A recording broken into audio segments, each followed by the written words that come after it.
Central Europe by train. This trip will take us to some of the most interesting cities in Germany, Hungary, the Czech Republic, and Austria. We're visiting Heidelberg, Munich, Salzburg, Vienna, Budapest, and Prague.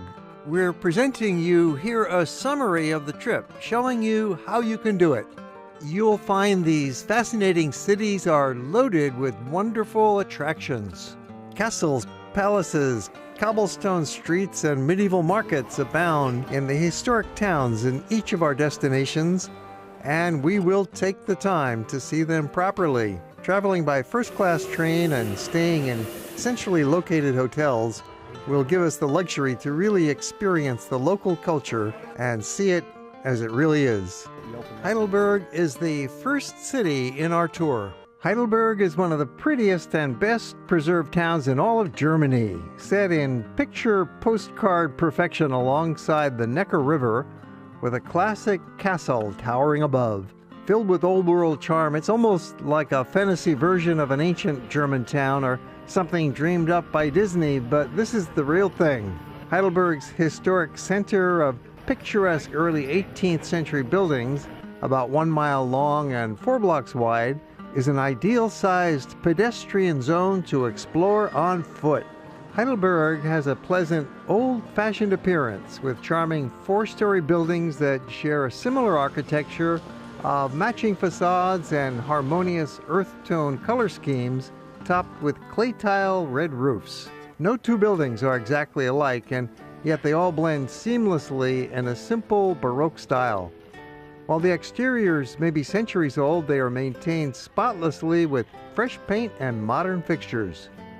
2 days here can be easily filled with walks through the old town streets and into the main squares, visiting shops, restaurants, and bars, and of course exploring the castle up on the hill.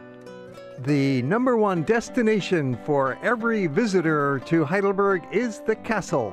There's something magical about castles, especially a romantic ruin that sits majestically up on a hill looking out over the old town. The main lane is the Hauptstrasse, which extends the entire length and is lined with shops, restaurants, bars, and cafes. This is one of Europe's greatest streets for walking. Another good place to take a walk is up on the hill along the Philosopher's Path, where you'll get a great view looking down at the old town. It's the scene that you'll find on every postcard rack back in Heidelberg town, but why not get up here and see it for yourself in reality, in person? We are staying at the Hotel Hollanderhof, conveniently located in the heart of the old town, right next to the bridge, with the main lane and market square just minutes away. We've enjoyed our 2 days in Heidelberg, and now we're taking the train to Munich in Bavaria, southern Germany, enjoying first-class Eurail service on a scenic route. Munich is a spectacular town to visit with a great history that goes back more than 900 years. This unique city occupies a special cultural niche because it's right in the middle of Europe. It's midway in spirit between the north and the south, between Germany and Italy, with elements of both nations joining together in this unique mix of order and passion. The main pedestrian mall of town extends about 1/2 mile from Marienplatz to Karlsplatz, lined with shops and cafes all the way, with intriguing side alleys leading off in various directions, first called Kaufengerstrasse, then changing name to Neuhauserstrasse. This is probably Germany's finest pedestrian area with a wonderful atmosphere and many interesting sights to see. This capital of Bavaria offers the best of both worlds, the efficiency of Germany with the easygoing lifestyle of Southern Europe, served up in a medium-sized city that knows how to have a good time. The historic center of the city is ideally laid out in a compact, scenic way that makes it very easy to get around on foot and cover most of the important sites in a couple of days. The Marienplatz is a lively plaza right in the heart of town. It's with its large city hall called the Neues Rathaus, which is their most famous building and the very symbol of Munich. The Rathaus looks like an ancient medieval structure with its Gothic spires, statues, and arches, but actually it was first built in the Neo-Gothic style during the late 19th century. Then it was rebuilt after being totally destroyed by American bombers during World War II. The famous Glockenspiel puts on an elaborate show 3 times daily, with knights on horseback jousting each other and merry dancers spinning around as they parade by. One of their most famous landmarks is the Hofbrauhaus, a massive beer hall where they serve their own draft beer in giant liter mugs, accompanied by oompa music from a live brass band, with lots of sausages and other basic foods to satisfy you. But the good life here is not limited to chugging buckets of brew, for this is a sophisticated cultural center with many entertaining attractions: opera, art, symphony, smart shops, and museums. All of them essential elements in the Munich scene. Our hotel choice in Munich is the Mercure Altstadt, just a couple of blocks away from Marienplatz, in the heart of the old town. From Munich, we continue by train further south to Salzburg, Austria, enjoying a 90-minute scenic ride. Salzburg is a town of castles, church towers, elegant gardens, and pedestrian lanes lined with alluring shops, all located within the well-preserved historic center.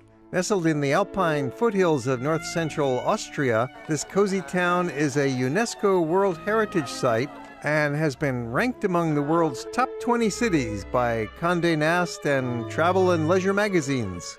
There is one main street in the old town called Getreidegasse, one of the most fascinating lanes you'll ever see. The Getreidegasse gets very busy during the day, say from 11 o'clock until 3 o'clock especially. It's packed with tourists, but if you come earlier or later, it's less busy. It's a narrow pedestrian street lined with medieval facades that shelter modern shops with many attractive alleys branching off, inviting you to explore further. You could spend hours meandering through these many lanes. The center of town is given over to the pedestrians, so you can have a good look around by simply walking. Wear comfortable shoes. There's certainly a lot of interesting history you may absorb here with visits to some of the museums, to the castle, the palaces, but really it's the ambience of the town itself that is most attractive. The lanes, courtyards, the little shops, the gardens tucked away, and small squares are the most rewarding part of the Salzburg experience.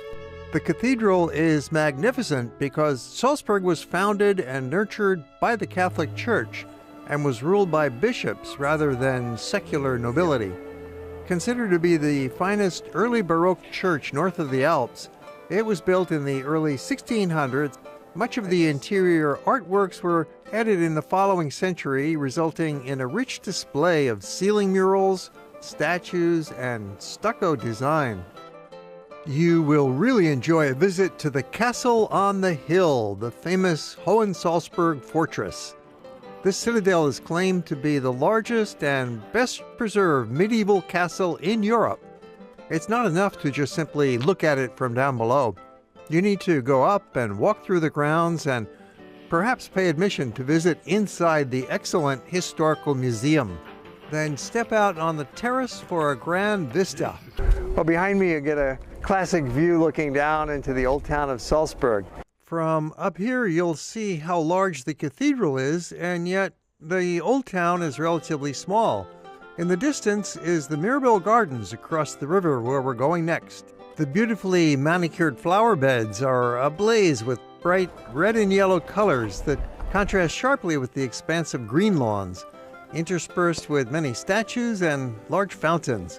Take a stroll, sit on a bench, listen to the fountains, and look at the palace beyond for a complete experience. The afternoon will be a perfect time for an excursion out of town to the scenic Lakes and Mountain District, just 1 hour away. After enjoying the countryside, you take a half-hour boat ride across Lake Wolfgang, a pleasant excursion that passes some small village clusters along the way and wonderful mountain scenery in the distance. The boat soon arrives at the quaint little village of St. Wolfgang, where you have some free time to browse around, perhaps have snacks at a terrace cafe overlooking the water.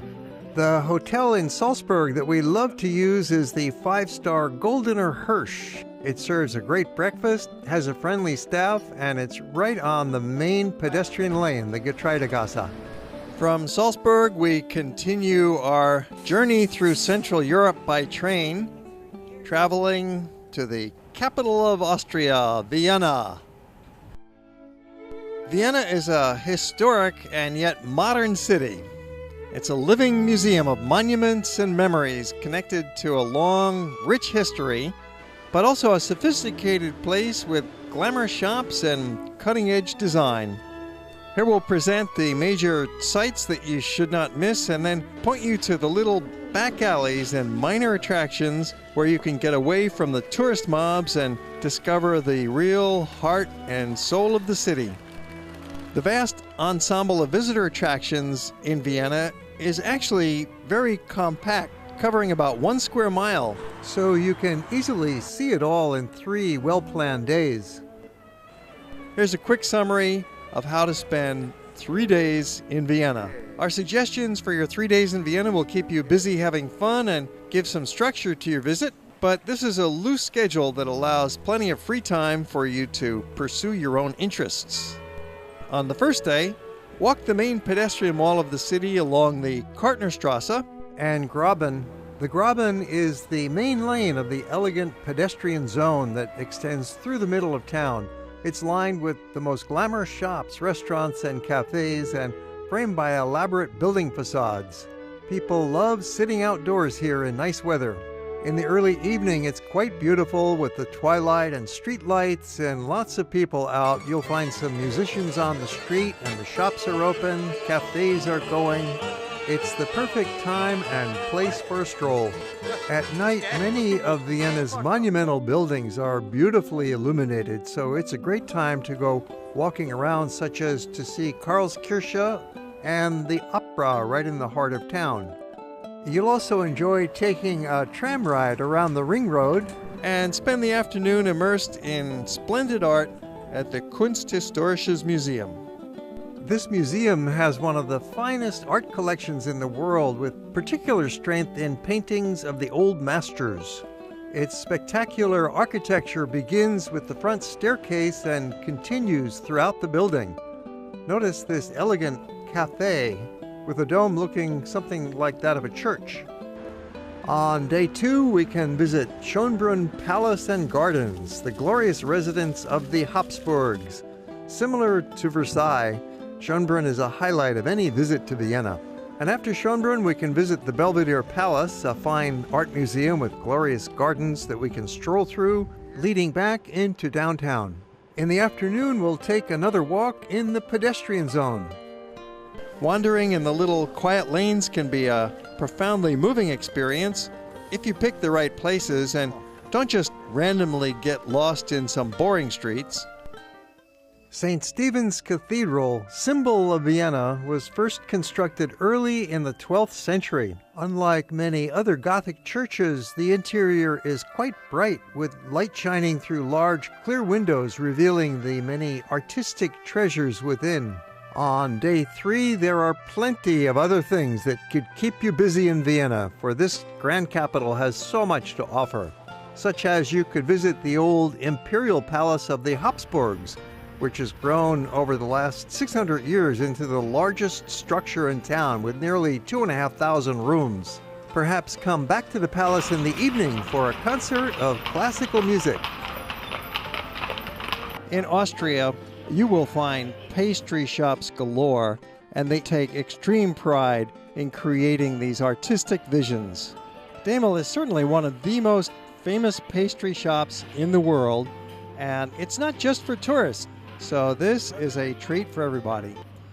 Another fun option is take the tram out to the suburbs to drink fresh white wine in outdoor taverns called Heuriger, often accompanied by live music. You can take your pick from a number of wine villages, but the most popular is the Grinzing. Vienna is the only major city in the world with extensive vineyards. You can get there on your own by tram number 38. Easy half-hour ride. Time to go. In Vienna, we like to stay at the Hotel Wandel. It's a nice independent hotel just a block from the main Graben pedestrian area. From Vienna, we travel to our next city, Budapest, the capital of Hungary, on another scenic train ride. This city on the Danube is a bit different from the other great capitals of Europe in a pleasant, old-fashioned way that fills it with more authentic charms. Shortage of money has prevented the city from becoming ultra-modernized and even sterilized, but instead we have these grand old structures that have been nicely renovated and restored in recent decades, resulting in a city filled with real character. There's a wide variety of architectural styles on display, sometimes combined in that unique Hungarian eclectic that blends elements of classical, Gothic, Renaissance, Baroque, and Art Nouveau in a single building. Budapest consists of the formerly separate communities of Buda on the western bank of the Danube, up on the hill, contains the former Royal Palace and the old Castle District, and Pest on the east, the flatter, more modern side of town, and is the site of the main shopping areas, the Museum of Fine Arts, Parliament, and the National Museum. No other city along Europe's longest river embraces it as much as Budapest does, with 9 bridges linking the two sides and a major promenade along the river offering sweeping views to the pedestrian. Vörösmarty Square is right in the heart of the city, so begin your visit on day 1 at Vörösmarty Square, surrounded by shops and restaurants, with a central location giving easy access to most of the city's sights. The main pedestrian street in the heart of town is Váci utca, which leads right out from Vörösmarty Square. This lively promenade is lined with shops and cafes and filled with people all day. It extends about a mile to the central market hall, a huge structure that's primarily a food market with all kinds of fresh produce, chili peppers, meats, and packaged foods, while the upper level is heaven for the shopping tourist with a big variety of clothing and souvenirs on offer, with restaurants and food counters where you can get a traditional, affordable meal. We'll also visit the Castle District up on the hill on the Buda side of the river. You can get over there simply by walking across the chain bridge. It's very scenic. And then that will lead you to the funicular. It began operation in 1870 and still quite old-fashioned. It's a scenic ride looking back over the bridge at the Pest side of town. Take a walk and absorb the historic ambience of this charming neighborhood. These streets are the oldest in Budapest and date back to the Middle Ages, when this was a hilltop refuge. Some kind of palace has been on this site for 700 years. But due to frequent warfare, it has been leveled and rebuilt many times. Inside the Royal Palace, you'll find an art museum and a history museum specializing in artifacts from the Middle Ages. The Castle District is only 1 mile long and 4 blocks wide, mostly consisting of narrow cobbled streets lined with old homes and quite a few shops selling traditional Hungarian clothing, handbags, ceramic, fabrics, jewelry, antiques, and souvenirs. You'll also find intriguing little side alleys to explore, some featuring inexpensive restaurants with local cuisine. Several important structures are worthy of a close look, especially the star attraction, the Matthias Church in the town center. Behind the church is the famous Fisherman's Bastion lookout point that provides a dramatic view across the river to the Pest side of town. From here you can easily leave the castle hill by walking down, back to river level. Another fun activity is taking a stroll along that river promenade. You'll see a number of fancy hotels and nice restaurants, maybe some street musicians. And while you're down there, you could get on a boat and take a 1-hour river cruise. That's a very popular activity here. It'll give you some grand views looking back at the city and especially when you go past the beautiful Parliament building. Heroes Square is a landmark to the nation's history with monumental statues and, typical for Budapest, street peddlers offering items of clothing they've made themselves. You can do a little bargaining here and get good prices. It's also the location of the Museum of Fine Arts, which has an excellent collection of old master paintings, along with statues and several galleries of Greek, Roman, and Egyptian work. An excellent collection and housed in a grand old building. In addition to all of these heroic sites and monuments, one of the finest pleasures in Budapest is simply walking. It's a wonderful urban atmosphere with many boulevards and lots of interesting neighborhoods to discover. At some point, you'll want to ride on one of the many trams that you'll see buzzing around town, especially at twilight along the river with a view in the distance of the castle. Budapest has many restaurants with live gypsy music.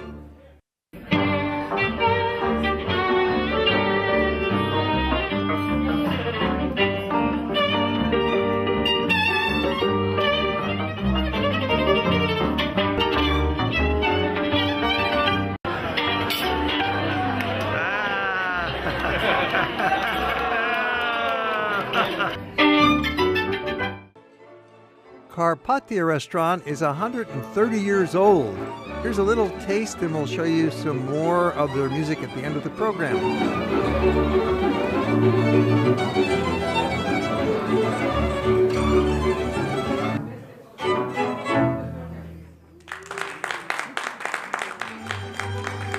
Another great evening activity is going to the concert of folk music and dance.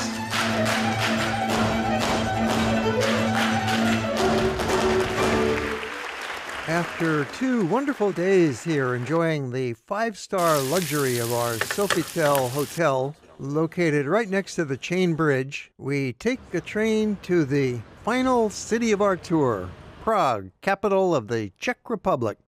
We love to travel by train in Europe. Our group pitches in and puts the bags on the train easily, and we're on our way. More comfortable than a bus, less hassles than flying, with lots of nice scenery gliding by. Another popular way to travel here is the river cruise, but the problem is you only stay in a city for a day or less, so you really don't see that much on a river cruise. Traveling by train gives you that flexibility to stay in a city for 2 or 3 days, as we do in our trip, producing a more authentic, in-depth experience. Imagine a beautiful, ancient European city that looks like the 18th century never ended, with cobbled lanes and majestic old Baroque palaces, statues everywhere, fountains, gardens, a brooding castle on the hill, a river crossed by historic footbridge, and with no automobiles in the center to shatter the time warp illusion. This must be Prague.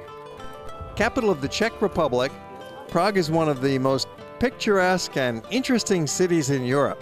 It is one of the few major historic places on the continent that was not damaged by either world wars, and so the well-preserved buildings that you see are the real thing, not a reconstruction or some tourist bureau fantasy. And the city has taken such great pride in this architecture that they have maintained it perfectly. You will certainly run into a lot of musicians performing on the streets. There is nothing run down or broken here in the heart of Prague's old town. Everything looks like it was just painted yesterday. The center of Prague is the Old Town Square, surrounded by beautiful 18th century palaces with the glowering twin Gothic towers of the Teen Church looming over the scene on one side, and the high clock tower of the Old Town Hall on the other. Day and night, this square is the most lively center of action in Prague. Just all around us are former palaces, and they're mostly in the Baroque style. You see the beautiful decor on each and every one of them. A few of them are a little more recent in the Art Nouveau style. In particular, this yellowish one over here. We have the Renaissance represented in this Church of St. Nicholas, the big white church. Many of the old palaces have been converted into restaurants, bars, and cafes with outdoor tables spilling onto the square. The Old Town Hall's astronomical clock has been putting on its show every hour for the past 350 years, with a dramatic display by the 12 apostles who come marching past two windows on either side of the elaborate large clock.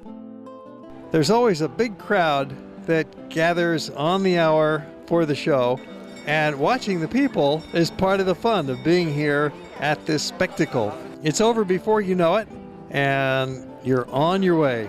Or you could buy a copy of the clock at one of the open markets. The largest of the street markets is a long block at Havelska, located just 200 meters south of the Old Town Square, with many stalls selling souvenirs along with produce stands for the locals. The next most entertaining sight in Prague is the famous Charles Bridge, spanning the Vltava River. The bridge is not only the best way to get across town, it is a destination in itself for the splendid views, the street musicians,